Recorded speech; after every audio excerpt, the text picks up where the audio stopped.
confronted Tibetan protesters with water cannons Wednesday as they rallied outside the Chinese embassy in New Delhi. Several were arrested. From the Indian capital to the Himalayas, Tibetans are marking the 49th anniversary of a failed uprising against Chinese rule.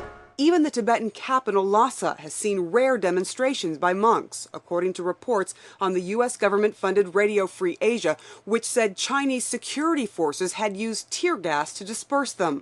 In Beijing, the foreign ministry spokesman said, quote, that some ignorant monks in Lhasa did some illegal things. And the Chinese foreign minister said more governments recognize Tibet as part of China.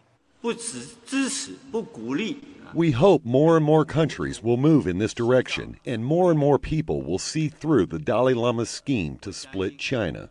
But commentators say the protests are a risk to China. The problem for China with demonstrations inside Tibet has always been that monks and nuns can start a small protest. After all, they don't have families to support, they're prepared to go to prison.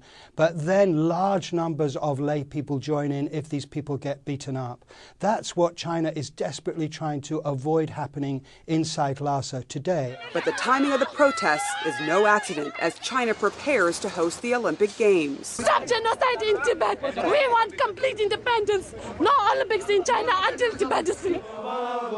100,000 Tibetans live in exile in India, but the Indian government doesn't want them jeopardizing its growing ties with China.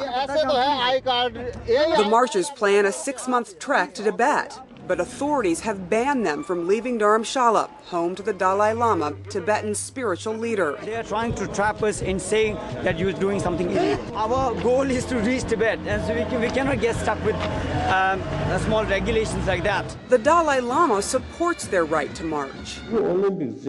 Since such international sporting events, and especially the Olympics, uphold the principles of freedom of speech, freedom of expression, equality, and friendship, China should prove herself a good host by providing these freedoms. The marchers insist they will defy India's ban to focus the world's attention on their Himalayan homeland. Sarah Seidner, CNN, New Delhi.